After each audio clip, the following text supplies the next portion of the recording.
Hey guys, this week on Next in Marketing, I spoke to Lee Brown, Vice President of Global Advertising at Spotify. Lee and I talked about how the company balances its subscriptions business with its free ad-supported product, why Spotify sees a big opportunity with automated audio ad buying, and what hurdles need to be cleared for podcast advertising to reach its full potential. Let's get started. Everything we know about the media, marketing, and advertising business is being completely upended thanks to technology and data. We're talking with some of the top industry leaders as they steer their companies through constant change. Welcome to Next in Marketing, presented by AppsFlyer. Hi, everybody. Welcome to Next in Marketing. My guest this week is Lee Brown. He's the head of global advertising business at Spotify. Hey, Lee. Thanks for being here. Hey, Mike. Thank you so much for having me. You have an interesting title that why don't you guys tell the world what your job entails? Yeah, sure. So I am head of advertising business for Spotify, which entails running a global sales organization that also has account management within that organization. We have the global B2B marketing group within my remit, as well as our business development, our business operations team, and our newly formed publishing solutions team. Those orgs all report into my organization, as well as a revenue innovation group. And that revenue innovation group is where things like podcast sales, programmatic sales, our agency relationships, as well as our category development officers sit. How do you quantify Spotify's advertising business or where it's headed? Because I think often so much of the coverage of the company is about how you guys are disrupting the music industry, or how the subscription business is trying to, chase Netflix or whoever, or if you're signing lots of huge talent deals, but you're a big ad company that maybe is weirdly under the radar because of the size of the main business. How do you kind of quantify how big of an ad company you guys are?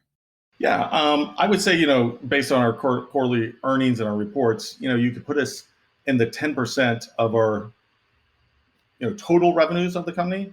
And my aspiration, along with Jay and others on the team, is to certainly make that a much larger piece of Spotify's business moving forward. We've made a lot of significant investments over the last year, to have a greater impact on advertisers, as well as, just to accelerate our growth. I'm happy to get into those now, or if you want me to. Well, I guess another way to ask is, I think, and this maybe just have been perception. I think at one point people thought Spotify had an ad business, but that was really there to drive people to the subscription business. It wasn't really maybe a core priority. I think your hiring and the bigger your team gets would dispel some of that. But how do you maybe explain the trajectory of the advertising business? How many people see advertising? Is it a big priority for the company? What's going on there? Yeah, so in total of within Spotify, we have over 356 million subscribers to Spotify, with just about 208 of those being within the ad-supported tier, with close to 158 million of those being paying subscribers.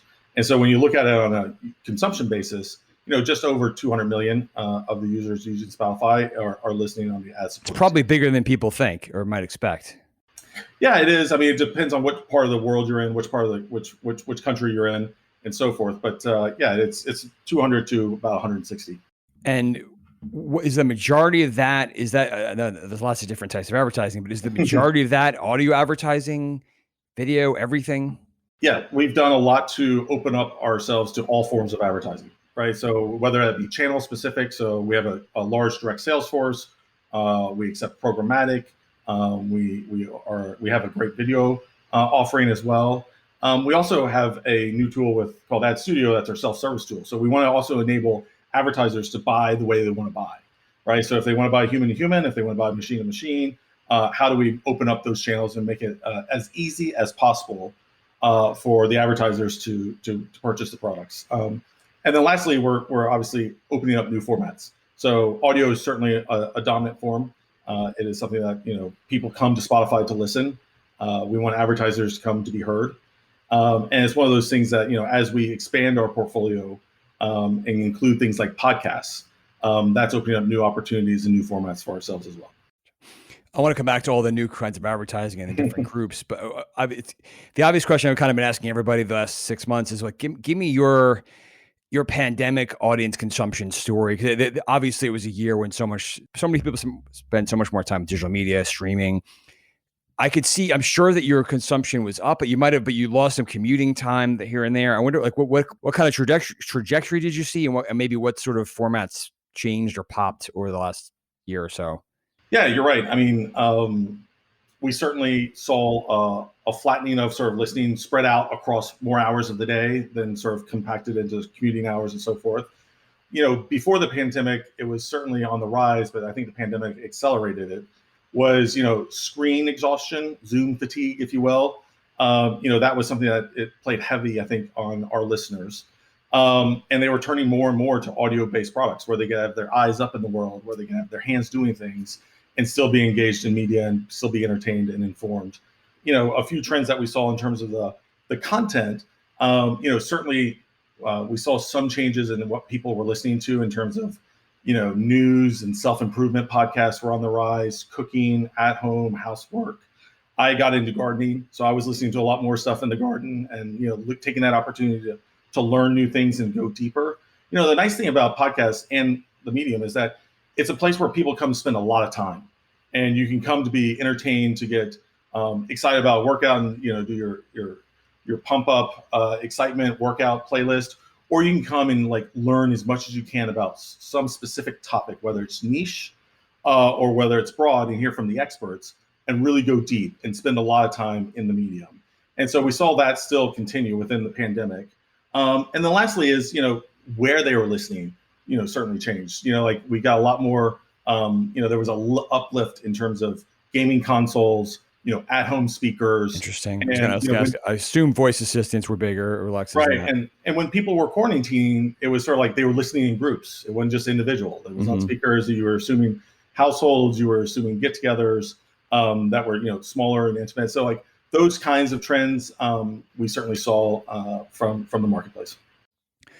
Okay, so I want to come back to the advertising side of the business, because I think it's probably varied the way I remember when Pandora first set up shop as an ad company. This is going back now, but they were really, I think, going after radio dollars, like strategically, like they had people in markets. There was like, that seemed like they were a natural complement. I'm sure that you have some of that, but like where do your budgets come from typically? Is it coming from traditional media dollars, digital, streaming, radio? What does it look like? Yeah, as I said earlier, like we're opening ourselves up with products and opportunities for all those budgets. One of the first things I did, Mike, when I got here, was to think about the leadership of the organization, think about the type of leaders that we had running these businesses in these regions, and really make sure that we were digital first, make sure we understood our categories and understood the verticals. So we wanted to provide a lot of focus to those teams. And so I went very vertical, very agency, and very enterprise first. And so we wanted to provide those teams, support and focus around how to bring the best of Spotify to retail or to entertainment or to, travel. And so, we hired a new team of category development officers that came from the actual industry, so they could be the voice of the customer in everything what we did in terms of how we told our stories, how we were putting together strategies to go after that vertical, and really shifted the organization from being that of a Spotify experts that knew everything about streaming audio to being one of like digital experts that could bring the best of Spotify to those categories and enable those categories to be successful on the platform. And, along the way, we built out a really robust and really, sort of next gen business operations team, in my opinion. They are certainly rewriting the playbook for scaling platforms, leveraging data to drive a lot of our decisioning, to implementing automation to help scale our business, to think about outsourcing to provide that flex that we need when certain industries or certain markets or certain territories are growing faster or slower than what we've planned. And that's something that we're excited about. So on the people side of the business, when I got here, we really made some pretty big changes in terms of alignment and focus. And then we did a lot of stuff on the tech side where we, took a lot of investment. We launched a lot of innovations, and we've done a lot to improve the transparency, improve the quality of our products and our offerings that we're bringing to market to these advertisers, just based on their feedback, right? So a few of those, and I'm sure we'll jump into them later. But I got here in October, and the team had been working for a long time to come to market at CES that January with the introduction of SAI, which is our streaming ad insertion technology Yep. for podcasts. And that was like an example of an innovation technology that we're bringing to market that showed transparency, provided marketers with a lot of things that they were wanting from podcasts, but they weren't being offered in the marketplace. That was a good example. We followed that up with, launching, we acquired Megaphone late last year, and we were able to launch Spotify Audience Network, which enables these marketers to buy at scale. Now they're getting transparency. Now we're offering audiences to buy at scale. And then lastly is, making a lot of investments in our ad studio product. Not only what markets we're rolling them out to, but also what kind of enterprise tooling that we provided to it. Okay, so this might be a very specific, nerdy question, but when you talk about doing stuff like the audience network and more programmatic, those all make sense. Like that's like a classic. Like that's what so many digital first brands would want. But I wonder, that's not usually, it's not classically an audio thing. Where like how do you figure out how to take the demand of what would be classically audio advertising, or are you shifting programmatic money to audio, I guess, or are you trying to train radio guys to buy programmatically, or both, or all those things happening? Yeah, so I think there's a lot happening in the broader landscape where we have billions of dollars at play from the terrestrial markets that are not measured, that aren't verified, that don't have the addressability that streaming brings to it. So as you think about what we did in music in terms of shifting it from a download business to a streaming business, and providing that level of targeting, providing that level of transparency, providing that level of verification that, hey, Mr. Advertiser, your ad was listened to by this person, by this type of person, by this demographic, is something that I think is, driving a lot of the changes in the business. And so we are, we think about accelerating those changes and bringing more transparency and more addressability to that market will be a benefit to Spotify and to the advertisers that are buying it. So I think radio budgets right now, at least when you talk to the marketplace, they are really looking for their audiences and places that can be addressed and can be targeted and can be measured. Are there properties? I know that you have particular playlists or programs that are super popular and in demand, like radio Rap Caviar comes to mind. Are those in high demand among advertisers? Like, do you have certain properties that you almost have to sell on an upfront basis? Like, how does that work? Yeah, I mean, we have tons of sponsored playlists that are in huge demand. Whether it's Discover Weekly, from our personalized playlists like Discover Weekly, to On Repeat, to some of the editorial franchises that Jeremy and Marianne are building, from Today's Top Hits, Rap Caviar, and so forth. We also are building out. People come to Spotify for their personalized experience. They're coming because they think Spotify knows you. They know what you like. We know what you want to listen to next. Some people want the pre-programmed thing, but a lot of people want to have their own thing. And so that sort of experience from a consumer lens is exciting because I get introduced to so much new music, so much new content that Spotify knows I will like, or knows that will be right for my listening habits. And marketers want to be associated and want to be around that opportunity as well.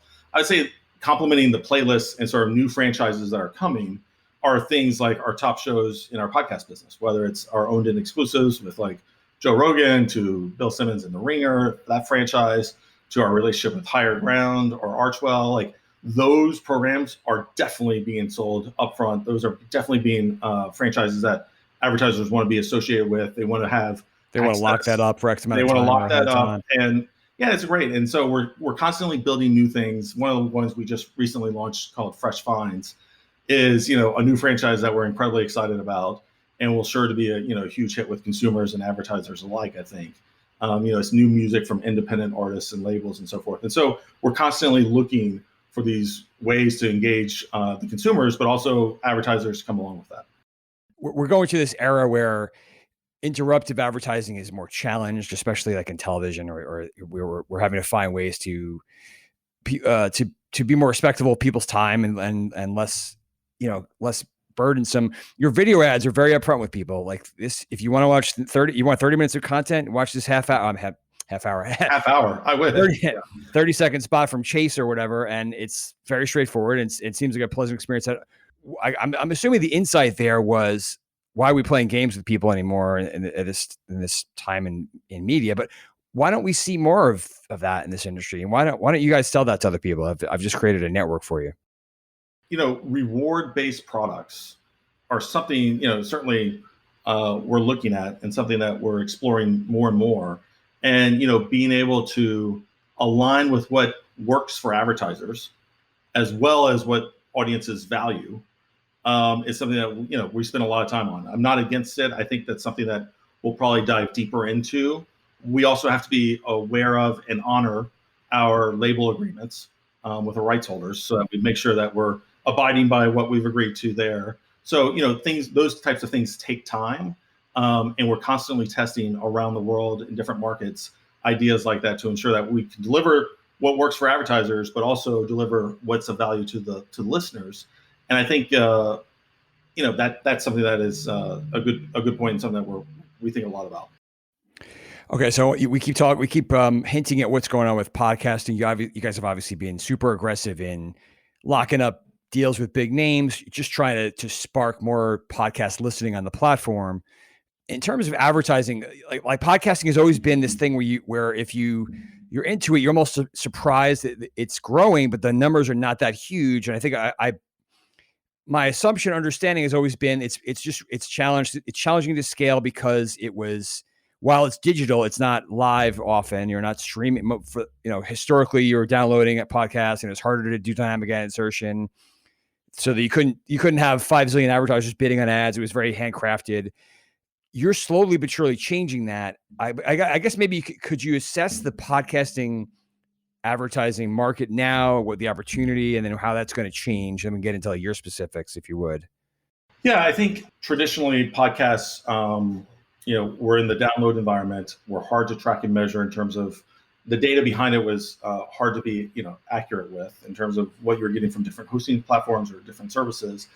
And I think what you saw was that, brand advertisers that are built, buying audiences or buying outcomes or buying that way through programmatic channels or through the channels where they're placing a lot of their buys, just didn't have the time to learn what shows would drive the most amount of return and how to work with those hosts individually. It just didn't provide the scale that those advertisers were looking for. And I think that that opportunity presents itself as a great one for us to solve at Spotify. That was probably the biggest thing. That said, the market is huge, and we're still super early on, and making it easier to buy and access. The latest from the IAB, I think, is over $1 billion next year and $2 billion in 2023.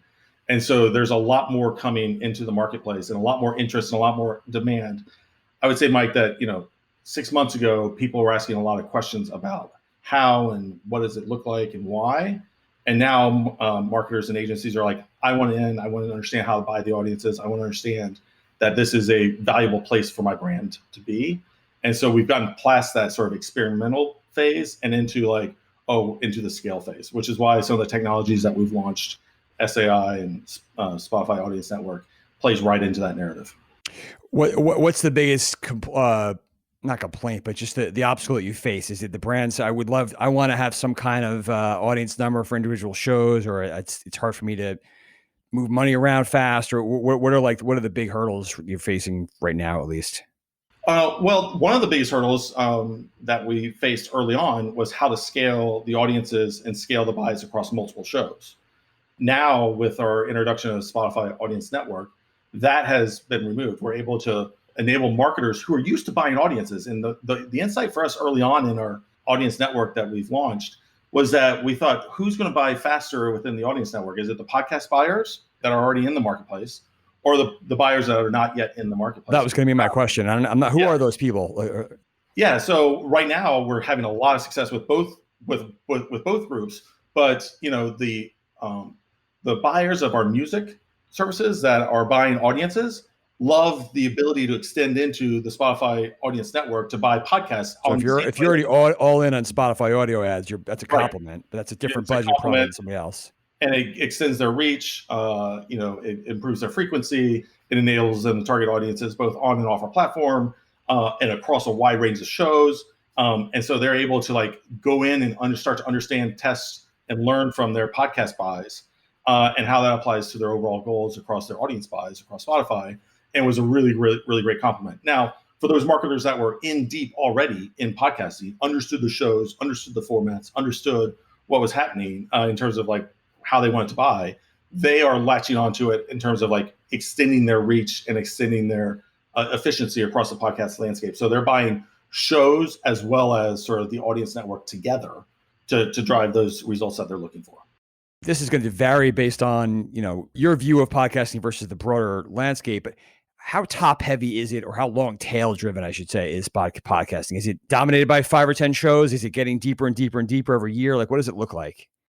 The nice thing about it is that there's such a wide range across all, head, torso, tail, right?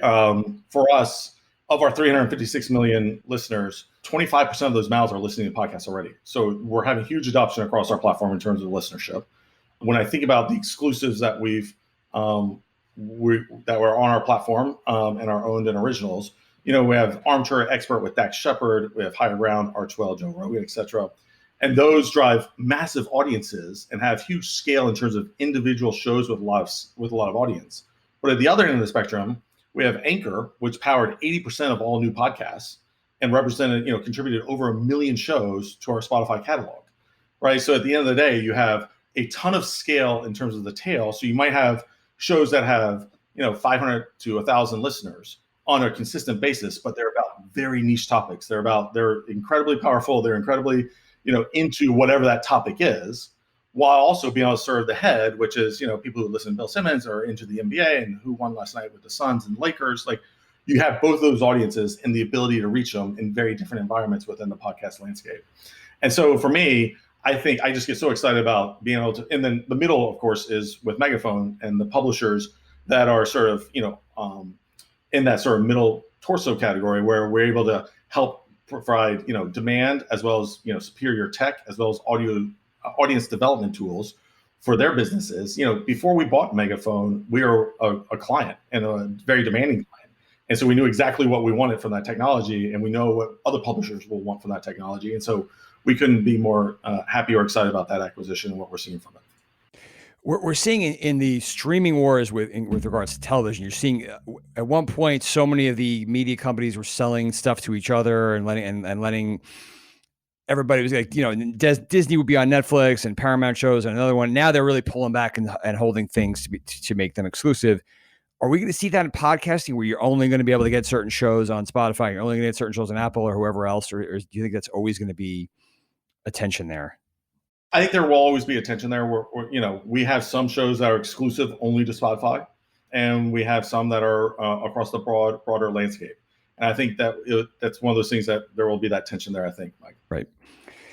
Okay. You mentioned Joe Rogan a couple of times. He's obviously said some things recently that have gotten attention about vaccines and other controversial stuff. And then I'm sure you also have some shows with explicit lyrics. How do you talk to brands about brand safety? How much is this a big part of your life, where they're calling up and saying, pull me off of XYZ because I heard something? Like, what's that like? It's not a huge part of my life right now, but we anticipate it will be. And we want to make sure that we're prepared, and we want to make sure that we have all the tools and the systems in place to ensure that safety and ensure that brand shows up in Spotify the way they want to.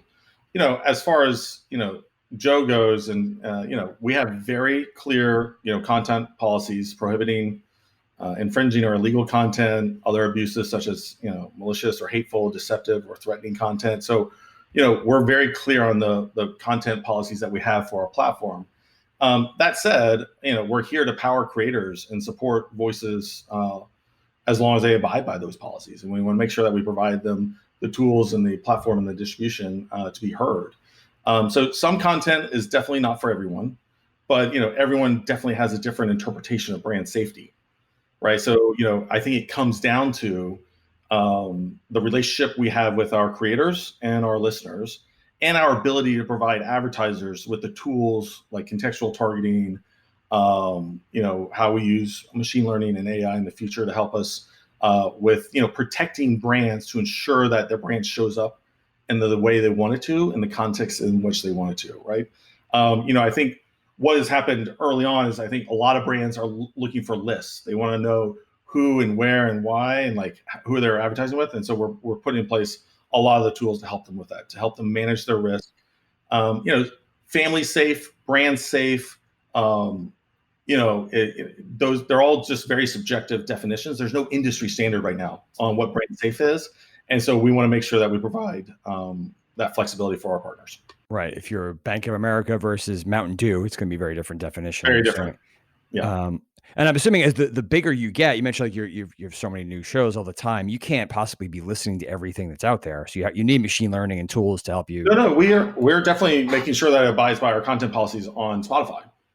And so we're making sure that the content that comes onto our platform, we vet it and make sure that it's okay. So it's not like it's that open that I could just start a show about vaccine hoaxes and no one's going to know for 6 months.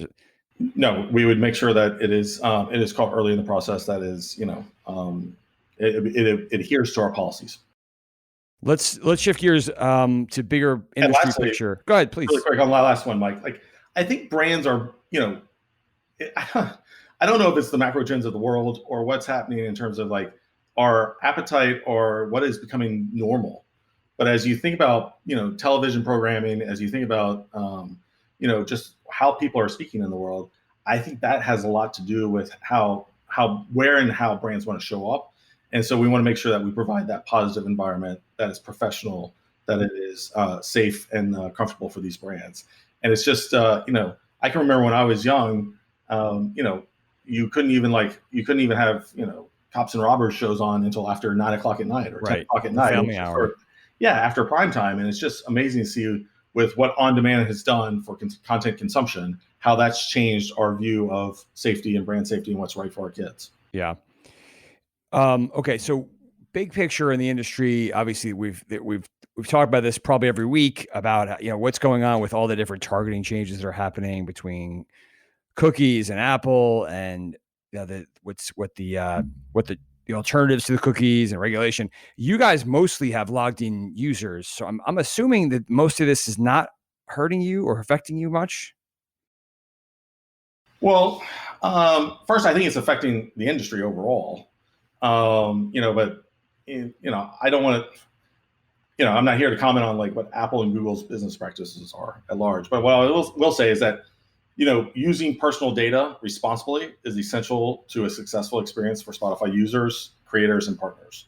And so, maintaining that trust and our ability to keep personal data safe and secure is like the number one priority for us. If we don't have that, we lose, everything with our consumers and with our partners and with our advertisers. So maintaining that is super paramount for us. That's, these changes, are expected to have an impact on the entire industry. And given the strength of our first party data, like you said, everybody's mostly logged in, we expect the impact on Spotify to be limited compared to others. But we're still doing everything we can to make sure that we have a strong data spine, to make sure that we're protecting users' data, to make sure that we're using it in the ways that we said we will, and to deliver the results both, in our personalization for the content that they consume, but also in the advertising that we're serving them. Do you have a sense, if you could step out of Spotify for a second, because you've worked at different places in the industry, are all these changes together just going to be kind of like a pain in the neck that advertisers navigate and shift gears? Is this like, holy crap, the whole industry has changed and overnight and no one knows what to do? Like, do you have a sense from your former lives or when you talk to folks just how upending this all is going to be? Yeah, there's a lot of people that I talk to that think this is like Y2K. Yeah.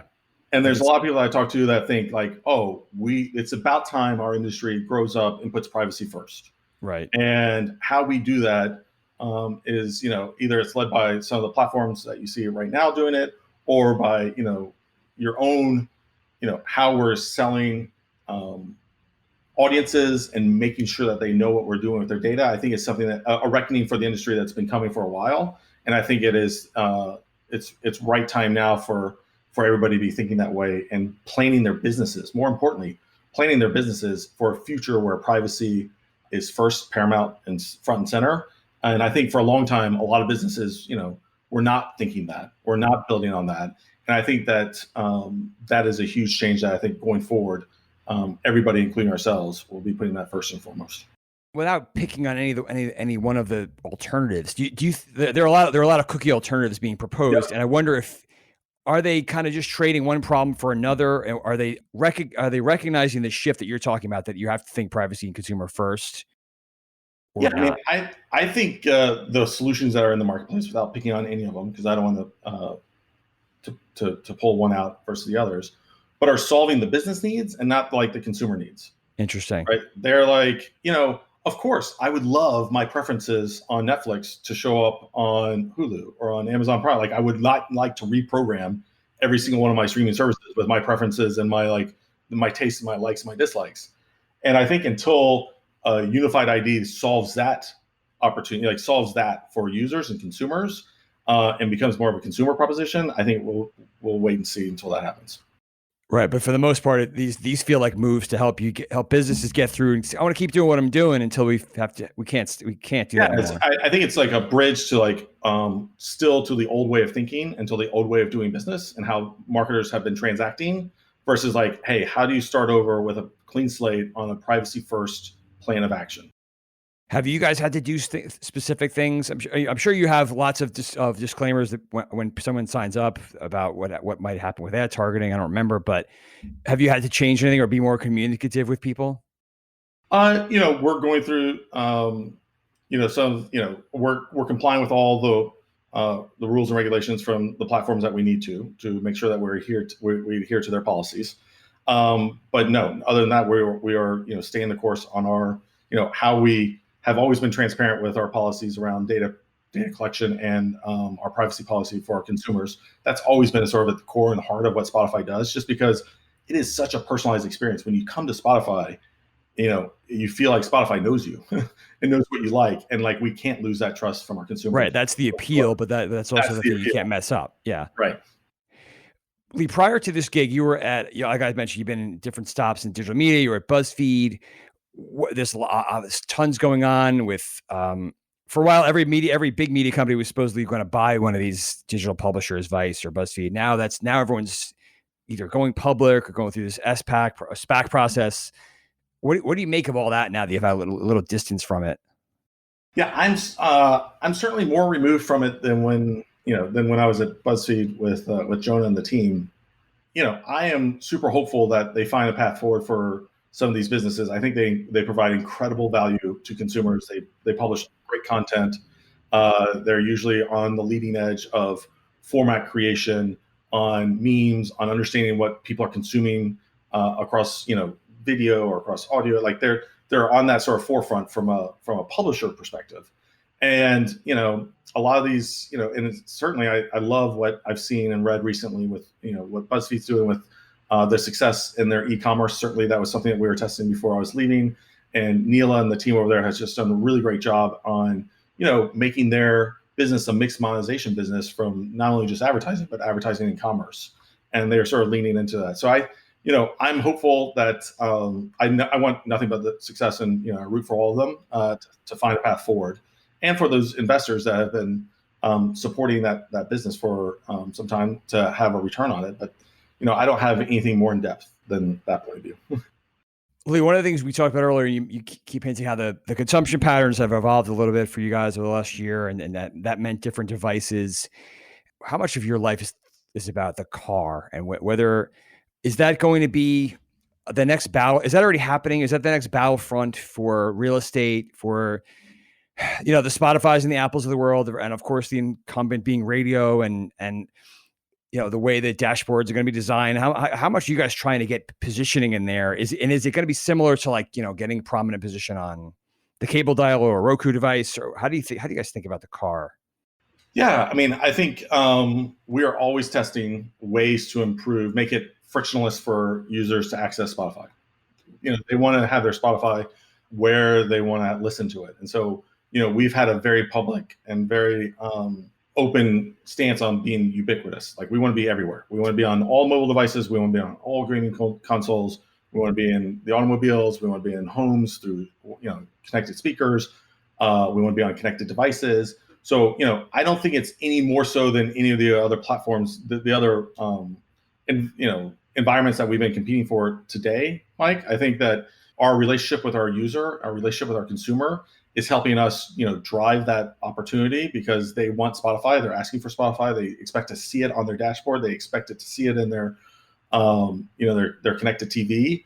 They expect to be able to play it on their connected devices because of that relationship that we have with them. And so, I think in the car moving forward, whether it's through your mobile device or whether it's integrated into the dashboard or whether it's integrated into the connected services that they provide, I think you will see Spotify, front and center in those opportunities. Do you think that eventually leads to a different kind of ad opportunity? Oh, I'm so excited about the future of advertising within audio. Yeah, I mean, I think conversational tech, I think text to speech, I think voice recognition, I think all those things opens up just immense possibility for marketers to be having a conversation with consumers versus just speaking to them. And I think that's a ways down the road, but I'm excited by, and I think the future of audio advertising has never looked brighter. And as somebody that's 100% focused in on chasing down what that looks like and helping to define it, I think Spotify is well positioned. Lee, I'll leave it on this. We've talked a lot about how this past year or so has changed the business and accelerated lots of consumer trends and the way brands operate. A year from now, what kind of lasting changes do you think we'll see, and what's not going to change? I was are we going to see a lot more brands expect to be more flexible and agile and move budgets around like crazy? Are we going to see the convergence of groups coming together, less TV upfront kind of deals? What do you think is a big lasting change? Yeah, I think flexibility is a currency that's here to stay. I think that is an obvious statement, but I think that's one that's here to stay. I think what also is here to stay is marketers thinking about, in this world of 1 second and 3 second views, right? Like we're getting into endless scroll, fast scroll, very micro bits of attention. I think why audio has been so resilient is that people are spending such an immense amount of time here, and it's a place that you can come to slow down and to listen and to learn. And I think marketers, will start to understand during this pandemic. I think they start to come to realize where people are listening, where they're engaged, where they're learning, is a place that I want to be. And so whether it's a pivot towards deeper engagement and their ability to tell their story in the way that they want to, as opposed to in a 1 second or 3 second a view, is something I think marketers I'm starting to see more and more marketers start to turn that way. Should be really interesting. Well, Lee, thank you so much. We'll leave it there, but appreciate you taking through your business today. Great. Thank you so much, Mike, for having me. A big thanks to my guest this week, Lee Brown, Vice President of Global Advertising at Spotify, and of course, my partners at AppsFlyer. If you like this episode, please take a moment to rate and leave a review. We have lots more to bring you, so be sure to hit that subscribe button, and we'll see you next time for more on what's next in marketing.